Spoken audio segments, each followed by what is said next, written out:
queria começar sabendo um pouco mais sobre o senhor. Então, sua idade, onde você nasceu, um pouco mais sobre sua trajetória profissional. Ora, tenho 72 anos, nasci em Faro, nesta rua, no prédio em frente.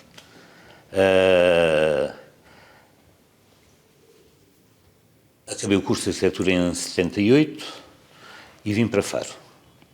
Para Faro trabalhei durante 38 anos na Câmara Municipal de Faro. Fui diretor de urbanismo, atualmente gestão urbanística do Concelho de Faro. Reformei-me há 15 anos e, relativamente ao espaço onde estamos, Clube Farense, fui diretor do Clube Farense desde 1988 e fui presidente aqui do Clube Farense desde 2005 a 2011 ou 12.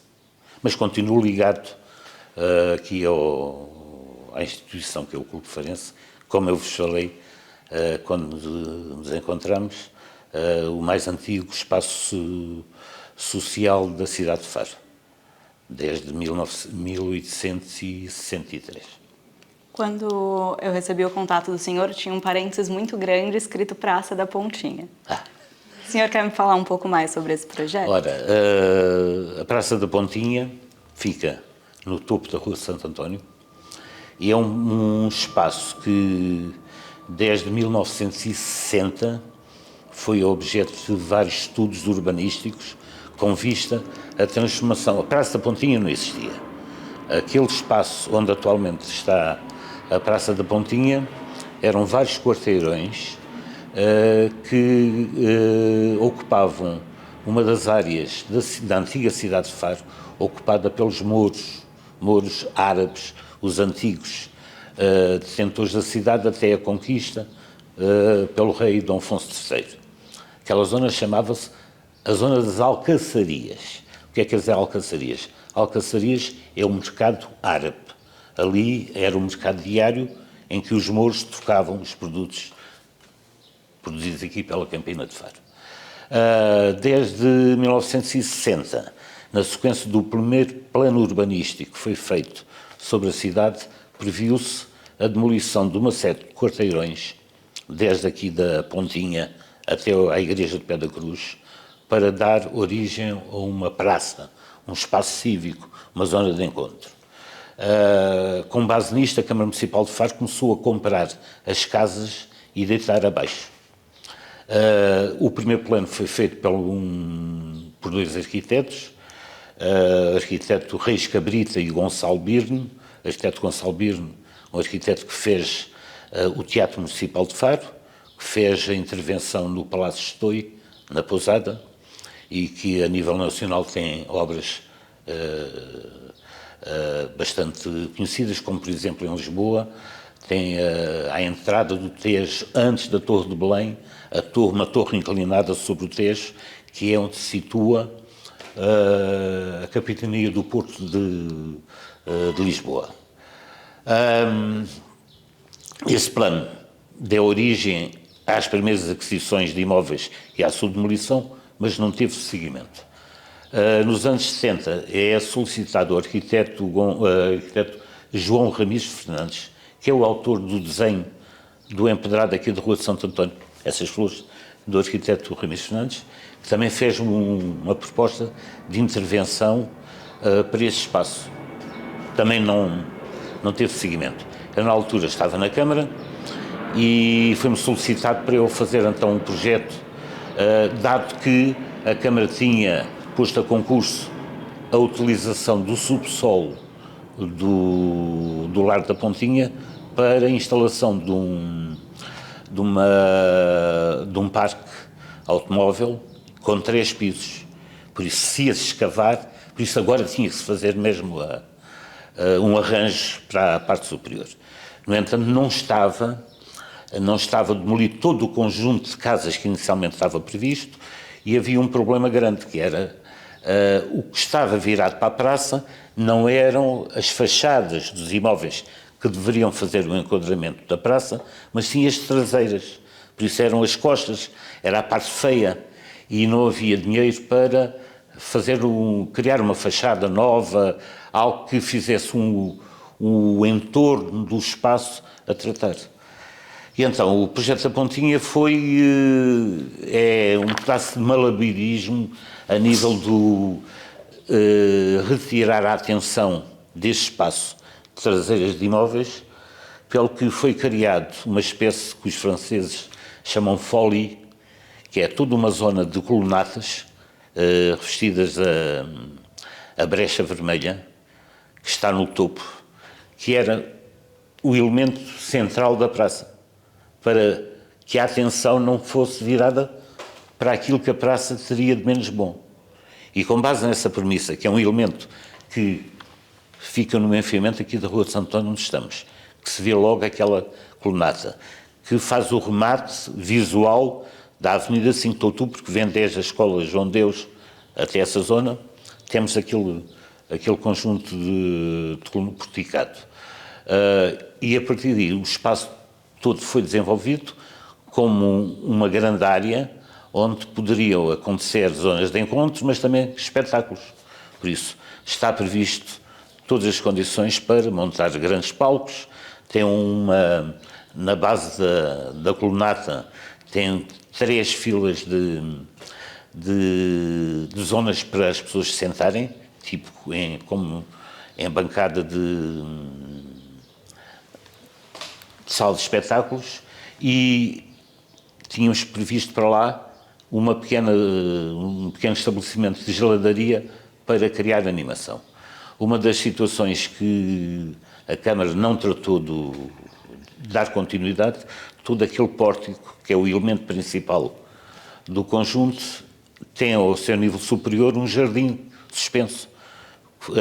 Aquela zona em cima são canteiros com sistema de rega automática, onde plantas gramíneas caíam e formavam uma espécie de jardim suspenso.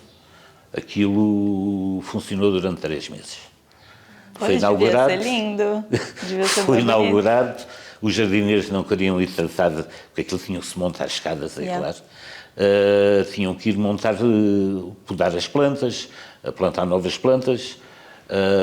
As primeiras plantas foram plantadas, criaram efeito, eram regadas diariamente pelo sistema de rega, mas desapareceu. Há também um jogo de jactos de água na superfície. Vocês passarem por lá, veem umas grelhas no chão, são jactos de água que tinham um movimento, ao fim de 2 anos, também tiveram o destino do jardim. Ninguém mais tratou desses jactos de água, estão parados há 20 anos, praticamente. E pronto, e é o que se passa com a Pontinha. Pois, aproveito que agora a gente sabe a história, a gente faz um baixo assinado, a gente vai atrás de restaurar essas coisas. Pelo menos os jactos, e tem muita pena que a parte do jardim em suspenso esteja no estado em que está. Não, é porque o que deixa agradável, né? Deixa bonito, é isso que vai além da funcionalidade do lugar, muito bacana. Tenho outra praça, que é o Lar São Francisco. Também as coisas não correm bem todas.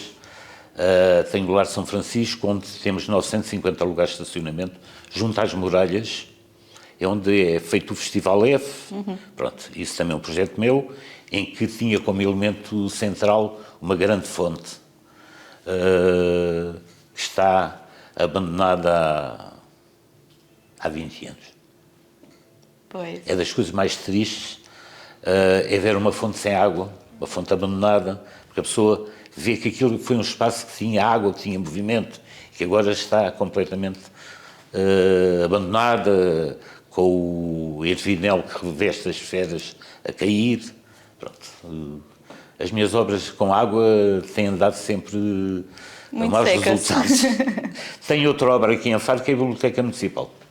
Okay. A Biblioteca Municipal Ramos Rosa, também é um projeto meu, quando estava na Câmara. São tudo projetos que eu ia fazendo enquanto lá estava. Que me deram bastante prazer a fazê-los, e depois há uma tristeza ver o abandono.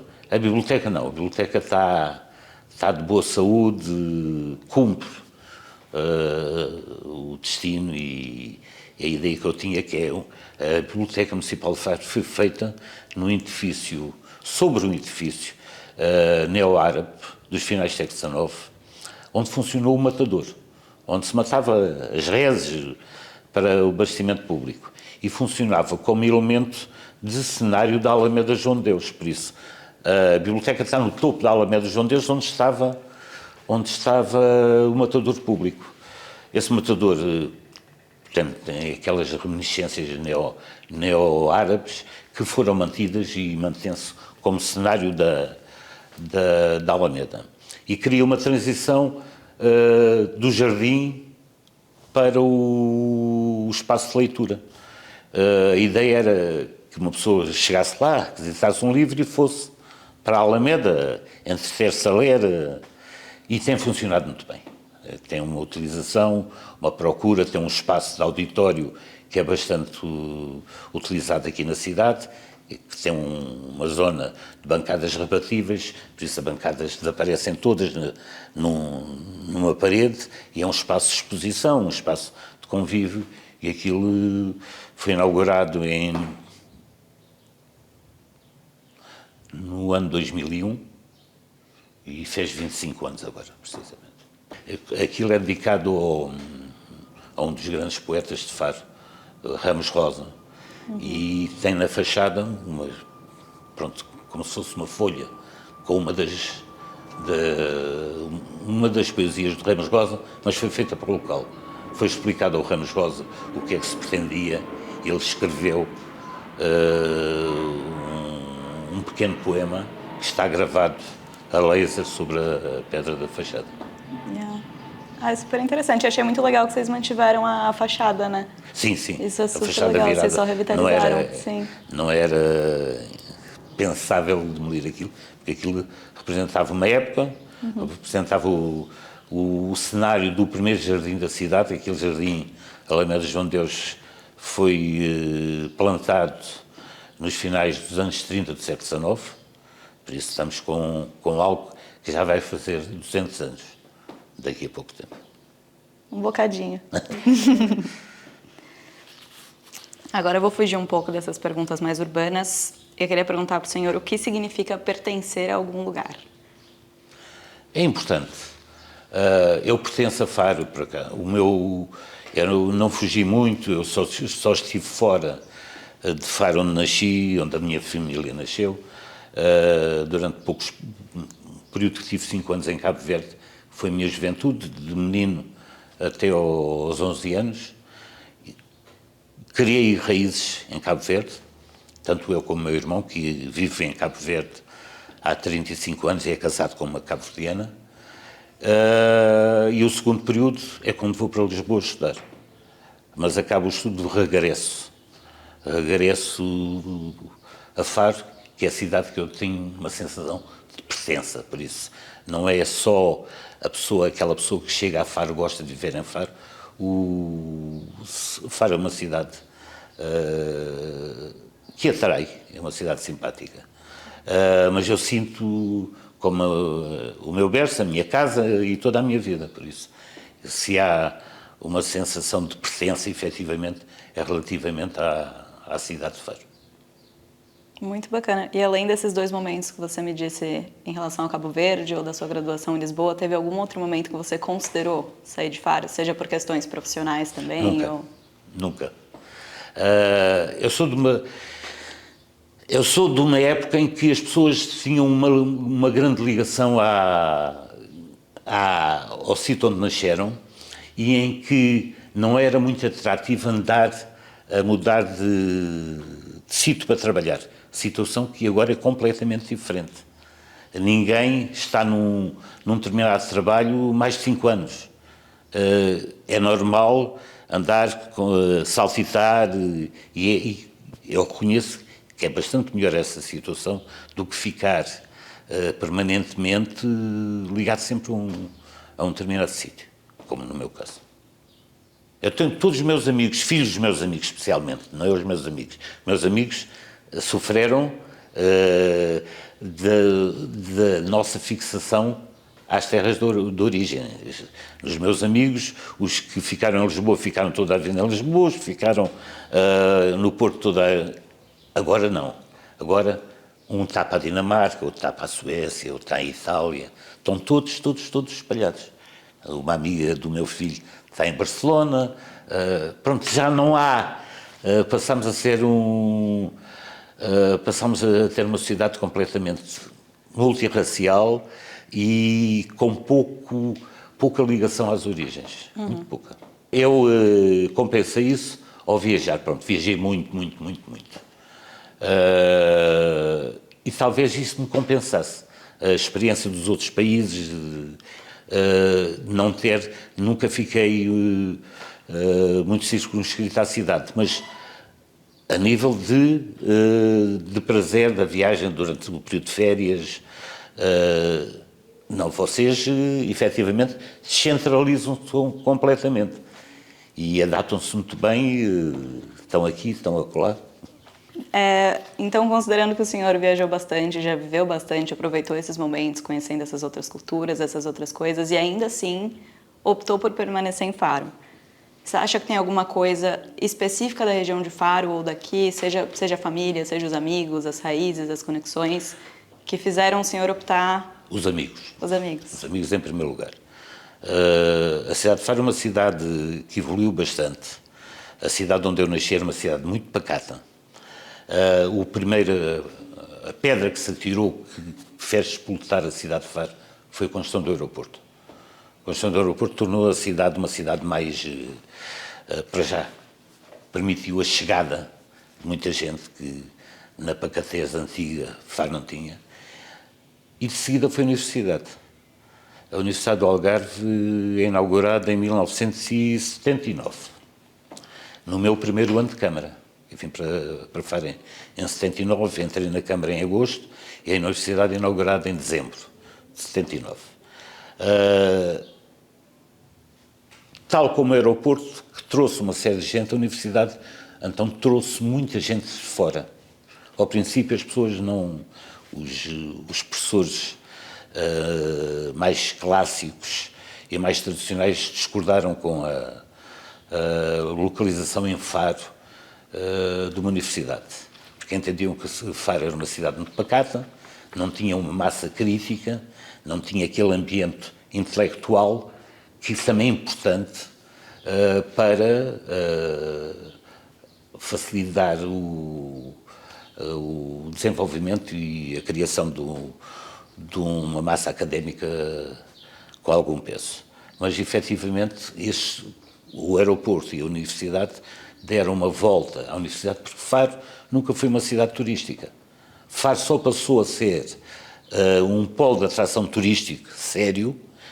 Faro era um entreposto onde chegavam e partiam para Albufeira, para Portimão, para todos os sítios do Algarve, menos para Faro. Nós tivemos em Faro durante anos e anos 2 hotéis. Agora nem me pergunto quantos é que existem. Com o aparecimento dos voos low cost e com o aparecimento do alojamento local, Faro tornou-se o que está a acontecer hoje. Faro é uma cidade com um movimento enorme, com um grande problema habitacional. Deixou-se construir para vender para apartamentos, constrói-se para o alojamento local. Porque o alojamento local dá uma receita imediata e de um valor tal que não se compara com aquele apartamento que é construído para alugar. E se é para alugar, é para uns valores tais que não têm qualquer conexão com aquilo que o português ganha. Percebo muito bem essa realidade, Sr. Antônio. É uma situação complicada. Yeah. Não se passa comigo, que há muito tempo tenho casa, não tenho estes problemas. Mas para novos, para os filhos dos meus amigos, para os netos dos meus amigos, Faro, esta cidade simpática, pacata, mas ao mesmo tempo com muita massa de fora estrangeira, está-se a tornar uma cidade bastante complicada. Para fechar, deixa eu perguntar se o senhor tem um lugar favorito em Faro. Como? Não sei, algum lugar que chame mais sua atenção, ou que você tenha mais esse pertencimento de Olha, casa? O sítio que eu tenho uma sensação de maior pertença aqui em Faro é um café que se chama Gardi, que fica aqui. Sim. Porquê? A minha casa dos meus pais era em frente à Gardi. Eu tinha 4 anos quando comecei a ir à Gardi. Miúdo saía de casa, ia para ali. Foi na Gardi que eu vi pela primeira vez televisão. Foi a Gardi comprou uma televisão e ia ver a Gardi. Só depois é que os meus pais compraram a televisão. E conheci ali uma série de pessoas, que já morreram todas, porque eu era o único miúdo de 4 anos e os outros tinham pelo menos 20 anos. Mas conheci uma série de pessoas que depois se tornaram pais, que eram pais dos amigos que eu hoje ainda tenho. Por isso, continuo, eu vim agora da Gardi, continuo todos os dias à Gardi, como toda a minha vida fui. Por isso, se há um espaço que não seja a minha casa, onde eu mais sinto, conheço os empregados todos, se bem que os empregados todos não conheço, conheço uns antigos empregados, que lá estão, gostam tanto do espaço que estão lá há 40 anos. Os outros empregados são simpaticíssimos, mas são todos nepaleses. 14 nepaleses a trabalhar na Gardi. Era impensável que a minha Gardi tivesse como força de trabalho pessoas do Nepal. Nunca tivemos ligação. Quando nós fomos para o Oriente, estabelecemos lá base, etc., no Nepal nunca fomos. Por isso, não faz parte sequer das margens da Índia, onde tivemos muito. O Nepal ficava lá em cima, nos Himalaias, etc. 14 nepaleses. São muito simpáticos, trabalham imenso. Quando conseguem o visto de residência, todos para a Dinamarca. Pagam melhor. Pois pagam, mas não é difícil. Aquilo, né? É quase uma placa giratória. Mas são de uma simpatia impecável. Eu gosto muito dos imigrantes que temos aqui em Faro. Yeah. Sou a antítese daqueles que odeiam, são necessários, trabalham, colaboram. O que é que seria das estufas aqui do Algarve se não tivéssemos do Bangladesh, da Índia, essas pessoas para garantir isso. Sem falar que a Gardi tem a melhor tartelete de fruta de Faro. Não, já teve muito melhor. Gostaria de provar, porque eu já acho muito boa a que tem hoje. Antônio, eu acho que é isso. Muito obrigada. Nada, foi um prazer.